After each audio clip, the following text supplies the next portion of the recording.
Bulan Ramadan adalah bulan jihad. Bulan Ramadan adalah bulan mujahid fisabilillah. Betul? Betul lah pokoknya.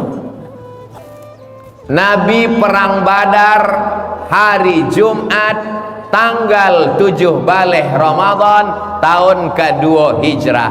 Dari kota Madinah ke lokasi perang Badar 150 km naik kudo. Siapa yang ingin merasakan suasana perang Badar, beko pas Ramadan naik kudo 150 km. Nabi tidak pernah berpuasa dengan modal 6L: lemah, lesu, letih, loyo, lunglai. Lupa LJ. Nabi tidak pernah menunjukkan dia lemas. Nabi mujahid fisabilillah. Itu kan Nabi. Awak indak Nabi, sahabat Nabi. Ketika pembebasan kota Makkah, Fathu Makkah pada bulan suci Ramadan, ketika umat Islam sampai ke Andalusia, Mesir, Libya, Tunisia, Aljazair, Maroko, Afrika Utara, menyeberang mereka Selat Gibraltar dibawa oleh panglima perang bernama Jabal Tariq, maka Islam sampai ke Andalusia, Spanyol. Maka itu juga terjadi pada bulan suci Ramadan.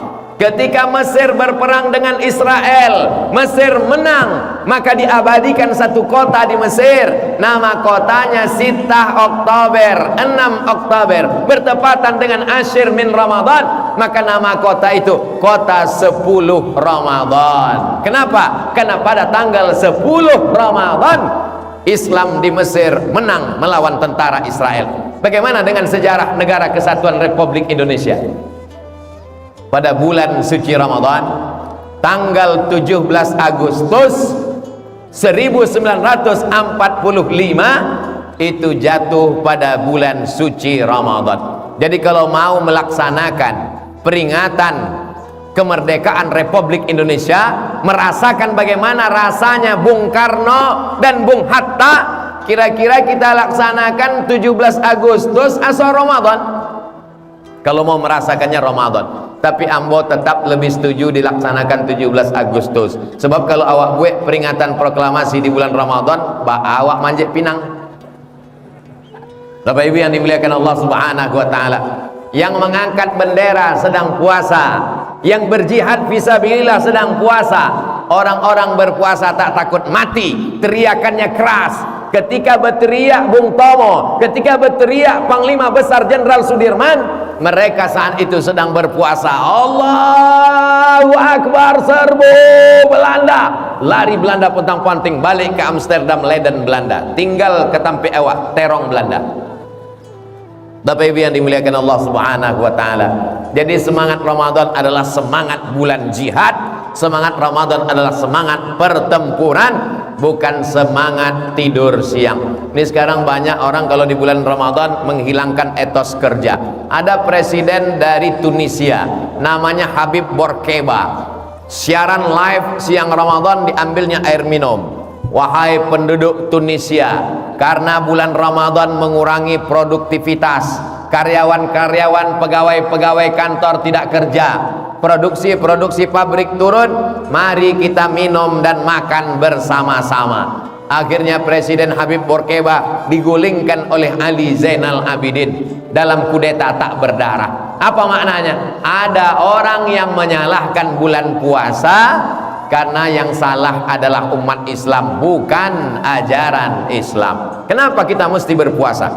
Kebetulan ambo jalan-jalan ke rumah jamaah. Ustaz Somad, ya, coba Ustaz baca iklan. Iklan apa kok Pak? Iklan suplemen dari Amerika. Ambo bacalah. Setiap kita makan makanan, ternyata di dalam makanan itu ada racun. Ada white poison, racun putih. Itulah gula yang kita masukkan ke dalam teh, ke dalam kopi, ke dalam susu. Kalau masuk dia ke dalam darah kita, dia menggumpal, menyebabkan darah kita kental. Maka banyak orang tua meminum kapsul pengencer darah. Ambil gula, masukkan ke dalam air, maka langsung nanti airan membeku. Ambil gula, masukkan ke dalam kuali, hidupkan kompor, letakkan sendok. Setelah dingin, angkat sendoknya, ikut terangkat sama-sama kualinya sekalian. Kenapa? Karena membeku. Maka yang membuat darah kita ini membeku dua. Yang pertama gula, yang kedua minyak, kolesterol. Oleh sebab itu jangan terlalu banyak makan minyak, maka banyak-banyaklah merebus. Di antaranya rebus bakwan dan rebus kerupuk. Tapi ini yang dimuliakan Allah Subhanahu wa taala. Maka itulah jamaahku. Ambo serius juga lah. Ambo basuo dengan ada orang di Pekanbaru umurnya 85 tahun. Ambo tanya, Bapak umur 85 tahun kok sehat? Ambo sehat Ustaz Abdul Somad. Saya masih belanja ke pasar beli ikan beli ayam pagi-pagi. Apa rahasia Bapak bisa sehat? Ikan saya bakar, ayam saya masak pakai air, tidak pakai minyak. Karena minyak kalau masuk ke darah dia akan menjadi kolesterol dan macam-macam. Kita belah jambu, ada ulat. Tapi kalau kita belah apel, tidak ada ulat di dalam. Kenapa apel tidak ada ulatnya? Kenapa jambu ada ulat? Awak tanya ke anak-anak awak, kok jambu ada ulat? Iko apel tidak ada ulat. Kenapa apel tidak ada ulat? Anak-anak menjawab, karena apel mahal. Karena apel disemprot pakai pestisida. Maka ulat tahu. Kadang pada saat tertentu binatang lebih cerdas daripada kita. Mana contohnya? Ikan asin.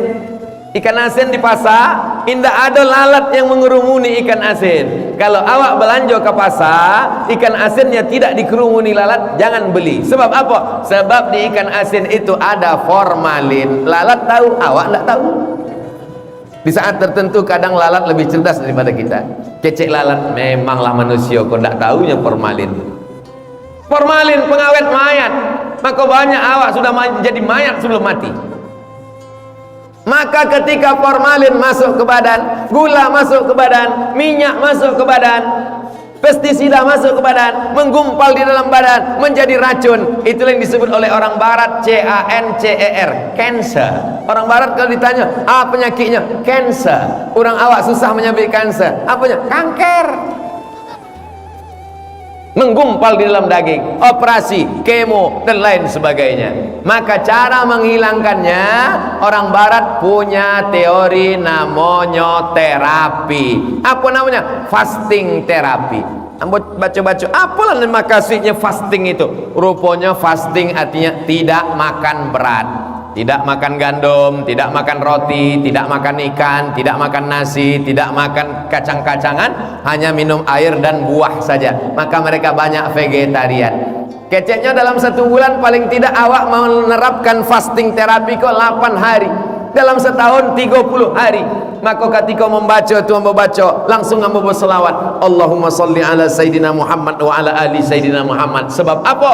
Sebab Nabi awak sudah mengajarkan teori iko 8 hari dalam sebulan, Senin Kamis, Senin Kamis, Senin Kamis, Senin Kamis. 30 hari dalam setahun, itulah dia bulan Ramadan. Jadi kalau awak puasa dalam 1 tahun 30 hari berturut-turut terus, maka matilah bibit-bibit penyakit-penyakit yang ada dalam badan kita. Kenapa? Karena badan memakan sendiri kelebihan yang ada di dalam badan. Ambo kalau ngecek masalah kedokteran niko, sampai dokter pun bingung. Iya apa enggak? Kata pepatah orang Arab, man takallama fi ghairi fannihi ata bil ajaib. Siapa yang bicara bukan pada bidangnya, maka ngomongnya akan ajaib-ajaib. Tapi kok sumbernya ada, bisa dipertanggungjawabkan insyaallah. Makanya nanti orang barat itu akan masuk Islam bukan karena kita meledakkan kedutaan Amerika, tapi karena anak cucu kita menjelaskan tentang mukjizat puasa. Maka kalau ada di antara anak bapak ibu yang berprestasi, nilai IPA, biologi, kimia, fisikanya bagus, masukkan dia ke fakultas kedokteran, masukkan dia ke fakultas hukum, sains, teknologi, supaya dia menjelaskan ajaran Islam. Walaupun dia bukan alim ulama, bukan ustadz, tapi dia tetap memperjuangkan Islam dengan profesinya insyaallah. Amin. Lalu kemudian berbuka jam 6 sore. Yang ke-8, Jam 6 sore bapak-bapak sudah mulai menghidupkan sepeda motor. Jam 6 berbuka, jam 6.27, jam 6 nyala siap. Kalau ditanya oleh bininya, udah kampai ke mana? Jangan kau tanya kemana aku pergi. Pai kosong, pulang 5 kiri 5 kanan. Dari mulai semangka, melon, kacang goreng, bakwan, segala macam makanan dibawa. Begitu sampai ke rumah, diletakkan di meja makan, lalu kemudian tadanga azan. Allahu Akbar, Allahu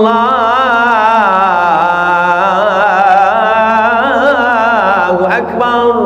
Allahumma laka sumtu wa bika amantu ala rizqika afdaltu bi rahmatika ya arhamar rahimin.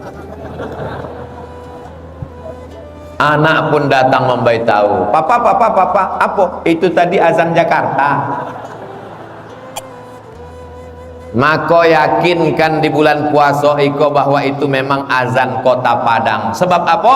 Sebab di bulan puasa sado azan ko mirip dengan azan maghrib.